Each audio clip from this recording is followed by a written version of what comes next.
Well, it's always fun to sit back, prop your feet up, and watch the hypocrisy of the far, far left, especially when it comes to climate change. And we've made these points before, but sometimes you want to go, well, hey, man, that's just y'all's opinion. I mean, can you give me an example of that? Well, we got another one today, and it involves John Kerry. Now, John is now, I don't know his official title, but bottom line is he's the one in charge. He's a climate czar. Yeah, he's in charge of climate now. Climate czar. Climate czar. You think he'd be a little happier about it. Okay, Bubba. Bubba, like you, what is it with us? I'd say this on Republicans and Democrats. What is it about us digging up these and just blowing the dust off these ancient? I mean, these people have been in that swamp and in and out of it so many times. Why do we keep bringing? Do we not have any new people? Rick, swamp creatures like to stay in the swamp. Yeah. So we. Do you think John Kerry could hold down a job anywhere else? No. Well, heck, how about new? How about new? How about new? I'll have to say new. How about new? Well, I know that Babylon B. See, if I don't like the news, I just get to the point where I just can't do it. But so what I do is I go to Babylon B, and whatever they're making fun of, I realize now I need to go look at that story. Right. And today, Babylon B, John Kerry arrives in massive coal-powered steamroller to accept climate change award. So that's good. So he flies his private jet to go get a climate change award? Yes. He flew to a conference in Iceland, Rick, and when questioned about it, he said, if you offset your carbon, it's the only choice for someone like me who is traveling the world to win this battle. All right, so is this... Here's a little piece coming out of Adler there. Okay. There we go. Right. On that issue, pollution, I understand that you came here with a private jet. Is that an environmental way to travel? If you offset your carbon, it's the only choice for somebody like me who is traveling the world to win this battle. I negotiated the Paris Accords for the United States. I've been involved in this fight for years. I negotiated with President Xi to bring President Xi to the table so we could get Paris. And I believe the time it takes me to get somewhere, I can't sail across the ocean. I have to fly to meet with people and get things done. But what I'm doing almost full time is working to win the battle of climate change. And in the end, if I offset and contribute my life to do this, I'm not going to be put on the defensive. John Kerry, can I just call a giant BS on that speech? But listen, but somebody don't miss me. Listen, somebody like that's exactly what he meant. Somebody like me. He said that right. At least he was honest. Hey, all of you new little socialists out there, listen. Mm-hmm. What he's saying, he's being honest. He is saying to you, "I'm so important that I can fly I need to fly the private jet. Now you can't, right? And if you fly, you're evil, but not me because I'm so important. Yep. And it's me, my. I'm so important. Did you hear his tone? Yes. Did you hear his tone? Yeah. Somebody like me. What a boring, sad sack he is. You know, if I had to meet with him, I think I would have a long face. I think I'd rather carry on a conversation with Martha Stewart. Oh, I know.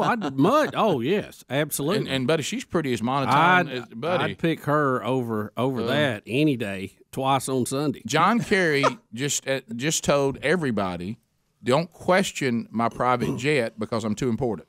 I'm doing the work of the people, Rick. People like me. People like me are in the battle. How about this me? Battle. How about me? Hey, you know what? John Kerry, the environment, our planet, the sun, you're such a speck of dust and all this. It's a joke. I mean, you are a joke. I'm mad about it. He's such a joke. But remember, don't miss this too, because I know we're all in a Have you ever seen him smile or laugh?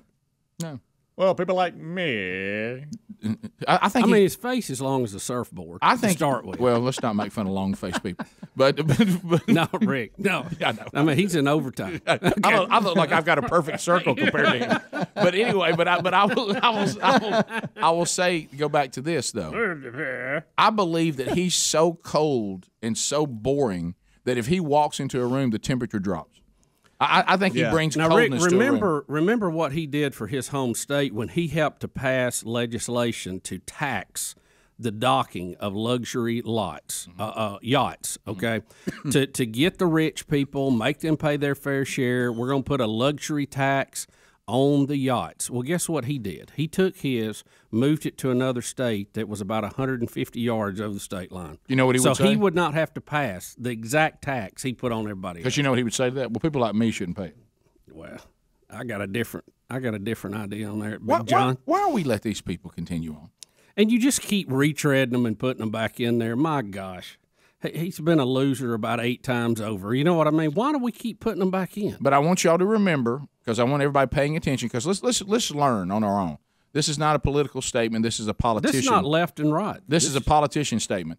Listen to what happens. He gets questioned about his private jet. He lets you know he's too important. One, didn't like the fact that was even allowed to happen. And then said, don't miss this. This is how they always do. Well, if you offset it, well, Mr. Kerry, how do you offset it? You know, that offset thing you Carbon do. credit. Carbon I'm credit. going to pay somebody with a minivan to park it. That's the biggest joke, too. Remember, who's actually doing that? He's the one that said that electric cars will not just you'll move from the cars you're making now to electric cars. There'll actually be more jobs available with electric cars. Now, no one can prove that.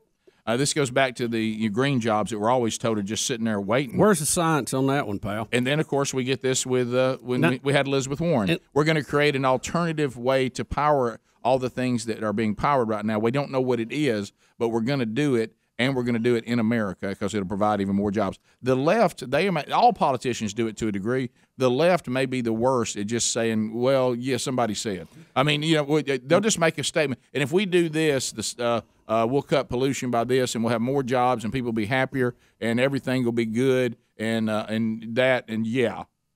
Rick, the end statement to me, the last thing he said, really just caught the whole thing, encapsulated all of that when he says, I'm not going to be put on the defensive. Yeah, you might. Like, I'm better than this. Hey, how did you get through? Hey, let me tell you something, Mr. Ed. Hey, Mr. Ed, you might be put on the defense because I'm glad somebody's got the guts enough to ask you that. Can we hear it again, Speedy? What about Adler? I mean, yeah, can we just hear one it again? sec? Yeah, you ready? Listen to right at the end what he said. Oh, I heard him. I'm not going to be put on the defense. What about that you came here with a private jet? Is that an environmental way to travel?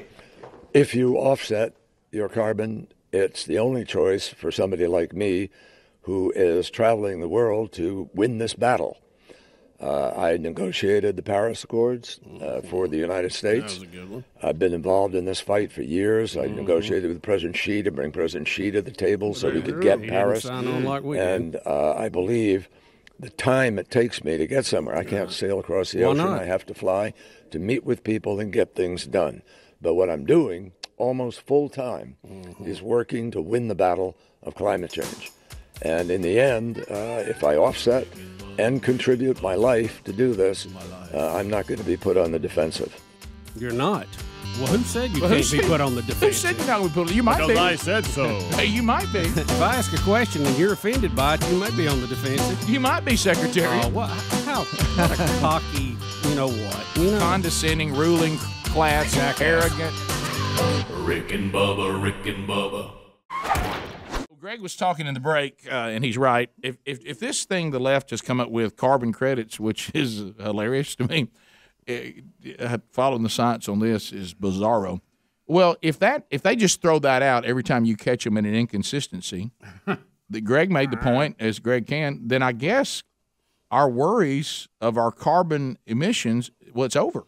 So, yeah, because if John do, Kerry can purchase whatever carbon credits and you know what a gray area that is to offset his jet, I'm going to purchase it for my truck. Speedy's going to purchase it. Ham's, you. So we don't have a global warming problem anymore. We've solved it. It's over. It's done. It just costs money and it went away. Yeah, if that really works, which we all know it's a scam. Right. I mean, right. But let's say they're acting like it's not a scam. So why do we need John Kerry to travel anywhere and do any Paris agreements or whatever agreement? It's over. So now, hey, I do whatever I want. I buy carbon credits and I save the planet. So why are we still acting like we got something to do? Sounds like it's over. If I was John Kerry, I'd go home, spend some of that ketchup money, you know it? Yep. And enjoy yourself for a while on that boat that you're hiding out from the tax man. Ashley, welcome to the Rick and Bubba Show. How are you today? Go ahead. Hey, good morning. Hey. I was hoping that they would have followed up with the Czar and just asked him if he had heard of Zoom yet, and that would help him not get on his private jet.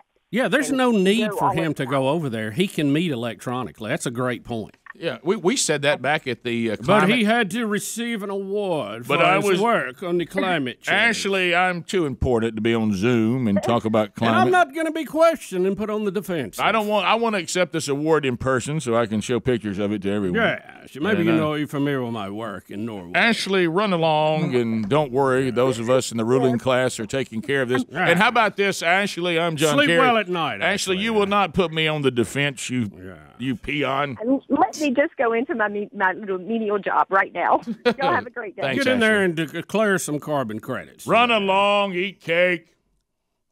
What a joke. Well, we said that. Remember that I use this talking about how we have to be careful how we live out anything we claim to believe, especially our faith. I don't believe in man-made climate change because of the way they behave. What if it's real?